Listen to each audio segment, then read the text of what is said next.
Paz do Senhor Jesus. Amém. Bom dia. É uma honra estar aqui com os irmãos. Eu quero louvar a Deus pelo privilégio e oportunidade de presenciar o que Deus está fazendo na vida do Eduardo, da Cássia. Temos um carinho muito grande desse casal e isso é parte da promessa de Deus para a vida deles. Assim como Deus também tem promessa para as nossas vidas e a seu tempo as cumprirá. Eu quero pedir para você abrir a sua Bíblia na primeira carta de Pedro, capítulo 5. E eu recebi aqui do pastor e quero parabenizar a igreja pela iniciativa Sementes da Palavra, até pedir uma cópia, porque isso é de extrema importância. Ensinar os nossos filhos a conhecer e buscar a conhecer ao Senhor por meio da sua palavra.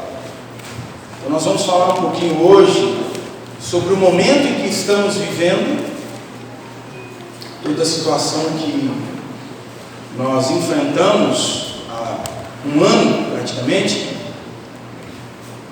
e como somos cuidados e chamados a cuidar também uns dos outros.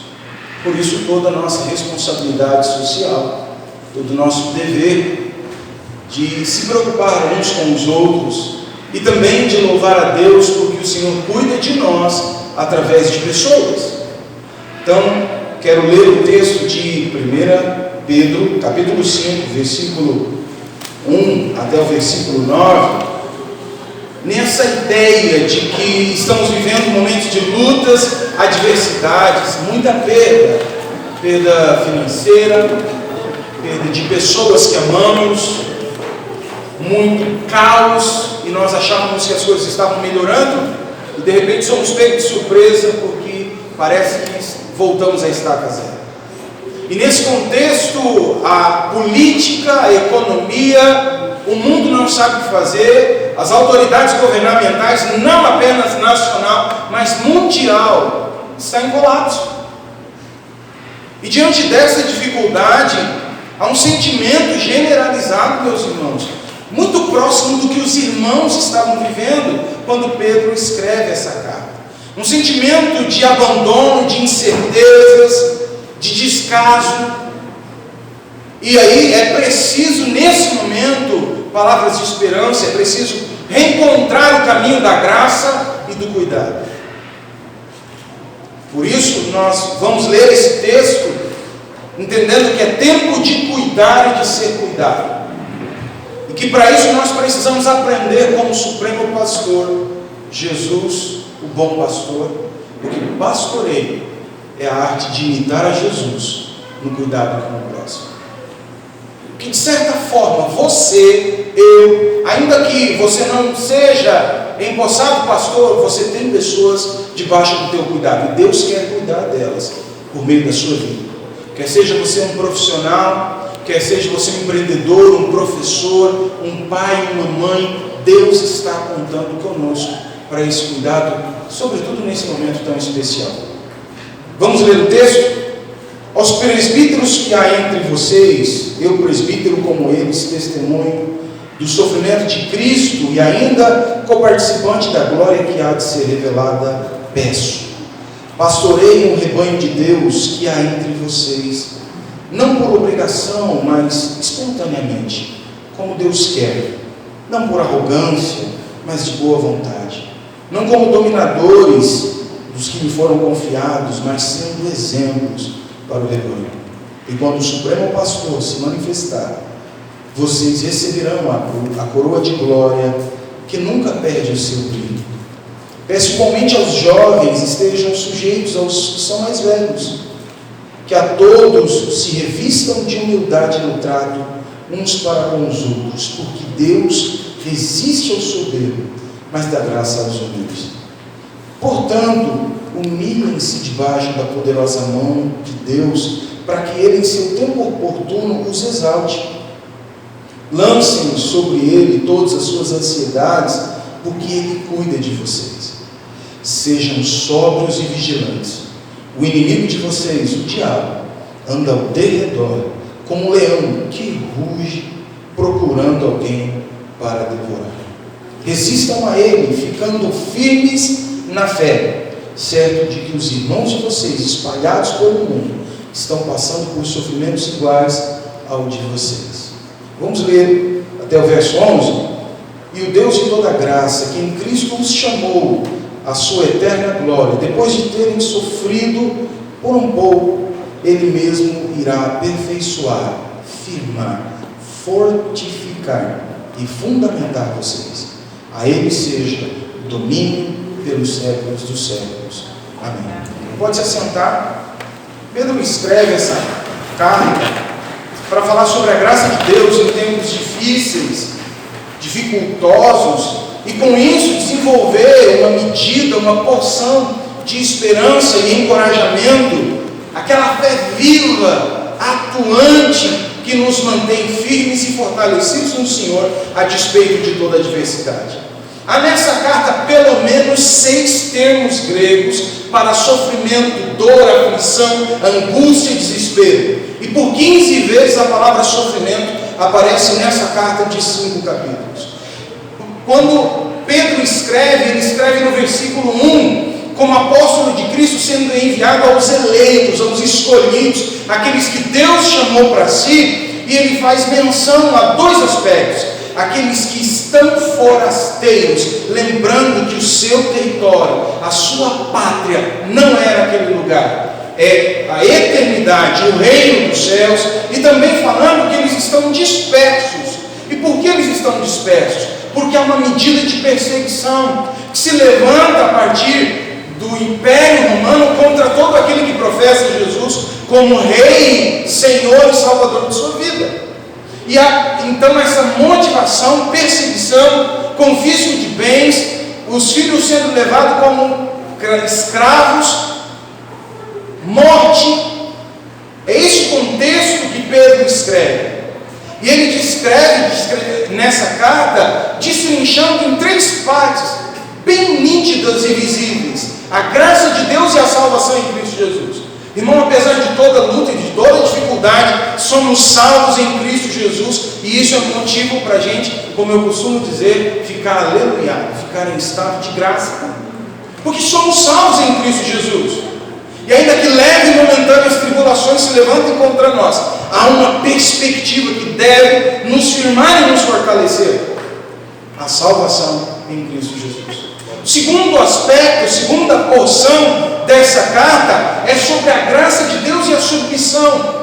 Essa submissão ao senhorio de Cristo Jesus, não tendo apenas Cristo como Salvador de suas vidas, mas muito obrigado, deixa que eu viva a partir das minhas expectativas, perspectivas, propósitos e vontades. Era muito fácil fugir da perseguição nesse contexto.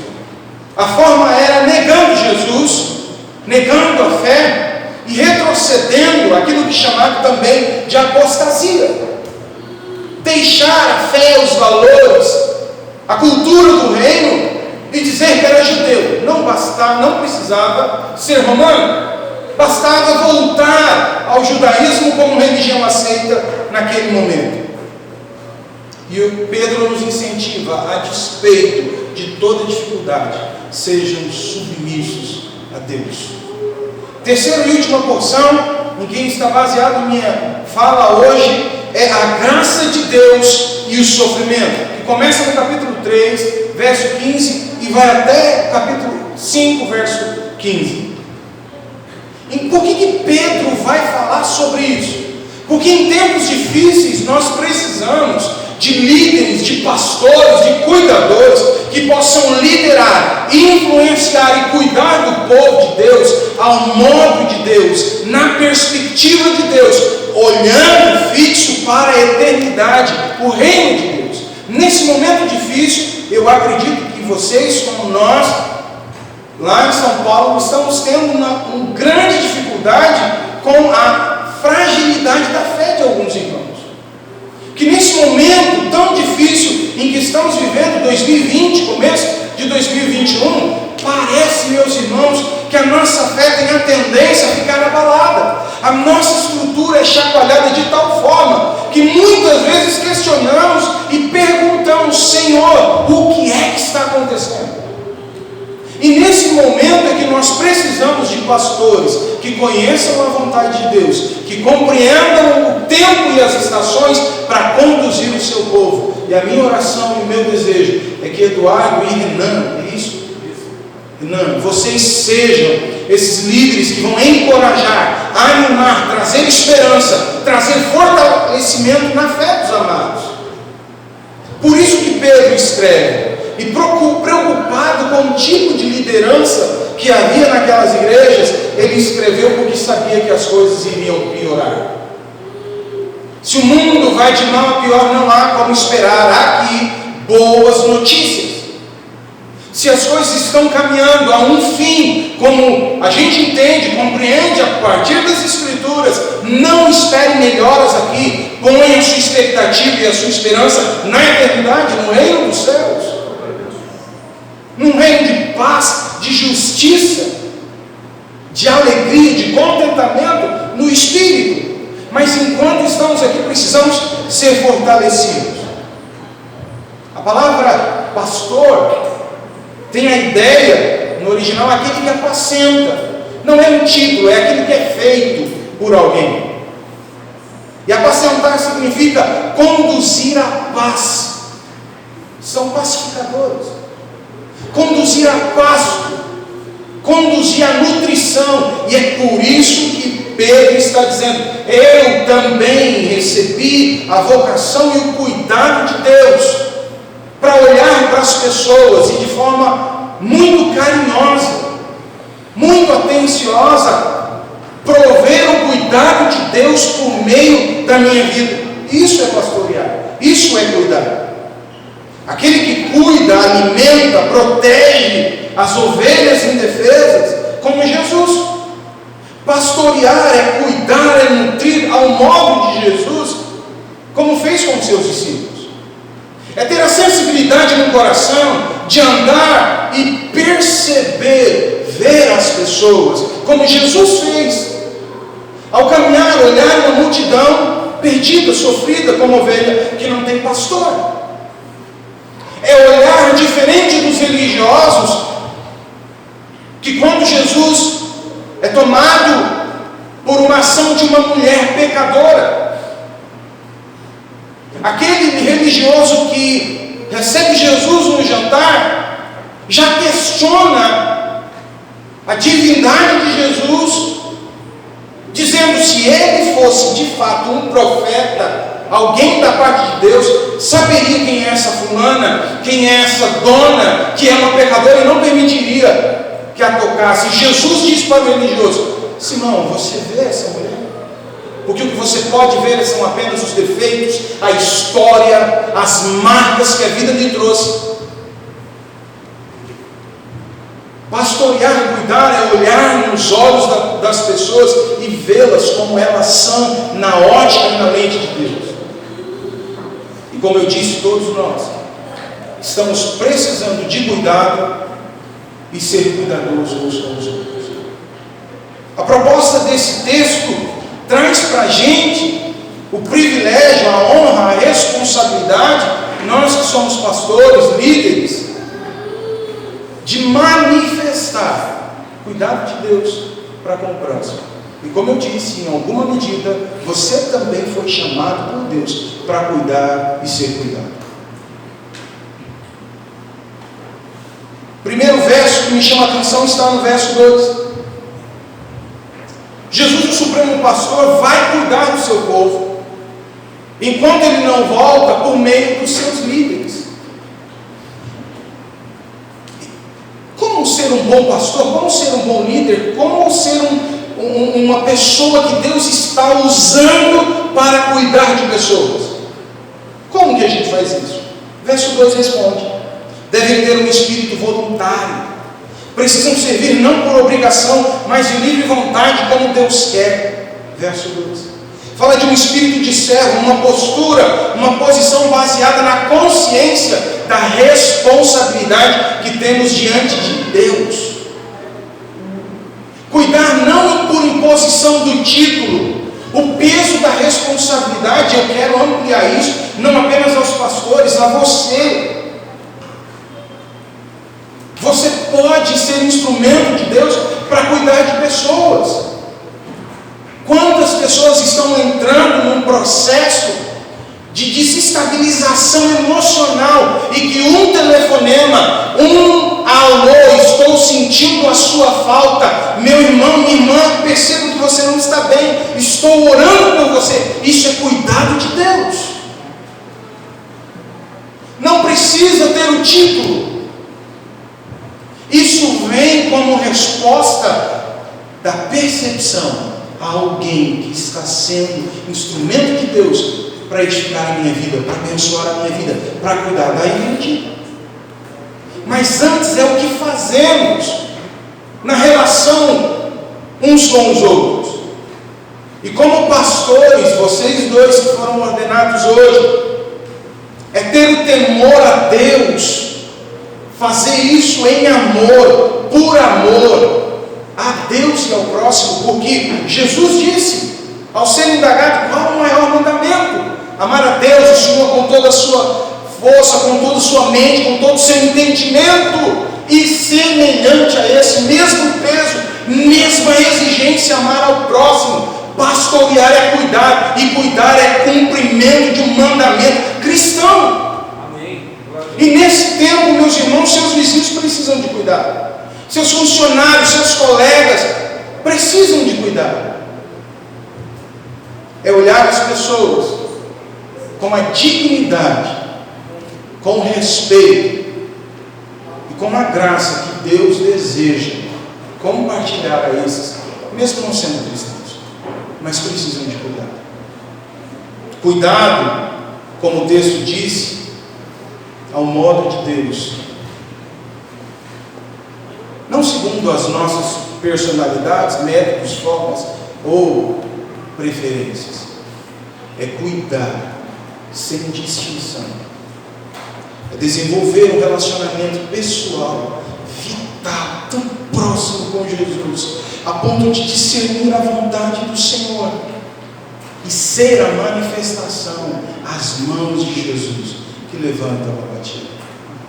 É ter um relacionamento tão profundo, não por obrigação, mas por amor a Deus, de poder servir a Deus no ministério da reconciliação, como Paulo escreveu em 2 Coríntios capítulo 5, final do capítulo 5, começo do capítulo 6. É dizer, não por imposição, mas dizer, o Espírito do Senhor está sobre mim, pelo que me ungiu, para proclamar o Evangelho, para pôr em libertação os cativos, para anunciar o amor aceitável do Senhor. É ser instrumento de Deus para cuidar. Segunda observação que eu tenho está ainda no verso 2, a motivação deve ser livre de qualquer interesse, qualquer pretensão, qualquer ambição. Não façam isso por ganância, mas com desejo de servir. A única motivação, Eduardo e Renan, o único propósito é reconhecer: eu estava perdido, Ele me salvou. Eu quero ser a manifestação do cuidado de Deus para aqueles que estão perdidos e para aqueles que estão salvos. É encarnar o verbo e dizer: eu não vim para ser servido, eu vim para servir. A única motivação é gastar a sua vida todos os dias, talvez não em cima de um culto, mas orando por alguém que está num leito de hospital. É na medida do possível, nesse momento que estamos vivendo, perceber a viúva, o órfão, o estrangeiro, o necessitado e suprir as suas necessidades. A única motivação deve ser, assim como homens foram usados por Deus, Eduardo, Renan, como instrumentos da graça para te alcançarem, vocês se coloquem na mesma condição pagarei o preço, aceitarei o desafio e com honradez e com muito amor, ser também a ponte, o link entre as pessoas e Deus. Não pela possibilidade de construção de impérios pessoais, por aplausos, por visibilidade, por promoção, quem sabe, ou recompensas humanas. Não, cuidar porque deseja dar de graça o que de graça recebeu. Não porque precisa ser aceito, aplaudido, bajulado, ou ter o seu ego massageado. A exemplo de Jesus, é nutrir uma preocupação santa com a noiva de Cristo. É desenvolver um amor e um cuidado para com o rebanho do Supremo Pastor. Verso 3 diz para a gente sobre a conduta que deve ser humilde. Não haja como dominadores dos que lhe foram confiados, mas como exemplos para o rebanho. É preciso lembrar que Deus comprou por preço de sangue cada um e a Ele pertence. É entender que Deus tem zelo pelos seus. E que Deus nos confia, nos encarregou de cuidar, enquanto Jesus não vem. Mas nesse dia em que Jesus virá, haveremos de prestar contas de como vivemos, como cuidamos e como permitimos também serem cuidados. Liderança, mesmo no meio cristão, é tido como definições de estilos, abordagens, formas, mas biblicamente não é assim. Liderança bíblica tem a ver com maturidade, se parecer com Jesus e olhar para o outro com a mesma visão que Jesus teve. Não é dizer faça, é dizer façamos. Não é impor um peso sobre o outro, antes é aliviar o fardo dos outros, por meio da oração, por meio do ensino bíblico, por meio da caminhada solidária.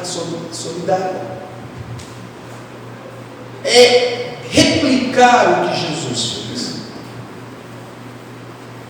E não há ensino mais profundo, mais marcante e mais forte do que o exemplo.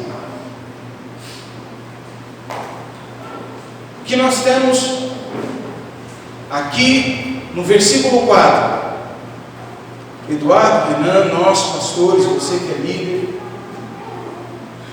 o que nós temos como promessa de Deus? Quando se manifestar o Supremo Pastor, vocês receberão a imperecível coroa da glória. Nossa recompensa não está aqui, está na volta de Jesus. E não há benefícios humanos que se comparem com o galardão que haveremos de receber. Para isso é necessário trabalhar, servir, olhando para a eternidade.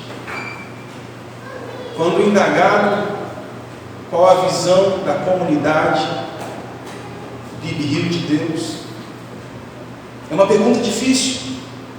E não é porque é batista, porque é presbiteriano, porque é quadrangular, Assembleia de Deus. Temos limitações, temos falhas, temos defeitos. Estamos no processo de santificação. Eduardo, Renan, olhem para a eternidade. Haverá momentos muito difíceis. Haverá momentos em que o sangue vai ferver. E nessa hora, eu preciso da graça e do domínio próprio. Haverá momentos de angústia, de frustração. Mas lembre, não caminhamos com os olhos fixos aqui. Caminhamos olhando para a eternidade. Por isso precisamos pastorear. Precisamos cuidar, imitando Jesus. Exemplo de Jesus, com um espírito voluntário, que não veio para ser servido, mas dar a sua vida em resgate de muitos. A exemplo de Jesus, livre de qualquer interesse, pretensão, dizia sempre: a minha comida e a minha bebida é fazer a vontade do meu Pai. E tudo isso regado com uma humildade santa, que não considerou o fato de ser Deus, antes se humilhou e, semelhante a um cordeiro mudo, se entregou a um propósito eterno. Deus tem propósito eterno para mim, para a sua vida, por meio de Cristo Jesus. Jesus, o Supremo Pastor, há de cuidar de nós, para que nós também cuidemos uns dos outros. Quero te convidar a orar. Essa palavra não é só para o Eduardo, para o Enan, para os pastores. O mundo precisa de esperança. O mundo precisa de cuidado. Eu quero te pedir para ficar de pé. Se você entende que essa palavra também é para você, que você se voltaria diante de Deus: Senhor, eu entendi o propósito. Eu entendi que nesse momento precisamos nos posicionar e ser instrumentos do Senhor. Feche os seus olhos, oremos. Eterno e bom Deus, nós te louvamos, te agradecemos pelo privilégio que temos de sermos salvos em Cristo Jesus. Senhor, nós estávamos perdidos nas trevas, no pecado, condenados a vivermos eternamente longe, distantes do Senhor. Mas por sua graça, e somente por tua graça, movido em amor, o Senhor nos alcançou. E a dívida que era contra o Senhor foi paga por meio da morte de Jesus na cruz do Calvário. E com isso, Senhor, aqueles que acreditam, que confessam Jesus como Senhor e Salvador das suas vidas, tem como um muro que separava, agora não separa mais. Temos livre acesso ao Senhor e recebemos vida, graça, amor, esperança, bondade, fidelidade, favor do Senhor. E a verdade, Deus, é que o mundo está precisando disso. E nós te louvamos porque por meio de Jesus o Senhor chama pessoas. E hoje, Eduardo, Renan, teus pastores são confirmados diante do teu povo como ministros a serviço do Senhor. Te louvamos, Deus, e pedimos que a nossa vida, não só aqui, a começar na nossa casa, seja também um aspecto do teu cuidado, do teu favor, do encorajamento, da bondade. Que a nossa vida exale o bom perfume de Cristo. Que sejamos, Senhor, sal, luz. Que possamos influenciar, liderar, sempre com compaixão, com amor, com humildade. Sem esperar, Senhor, sem aguardar aqui benefícios, contanto que a gente cumpra o propósito da nossa vocação: estar em Cristo. Senhor, nós pedimos que nesse momento teu povo, quer seja pai, mãe, quer seja empreendedor, professor, possa também ser tocado pelo teu Espírito e, à luz da sua palavra, assumir uma postura de embaixadores do reino dos céus. Por meio do teu Espírito, serem influenciados para ver as pessoas, para lembrar de alguém que saiu, alguém que não está mais aqui, que precisa ser alcançado, Senhor. Rogamos em nome de Jesus, certos de que cumpriremos com o mandamento de Jesus e a identificação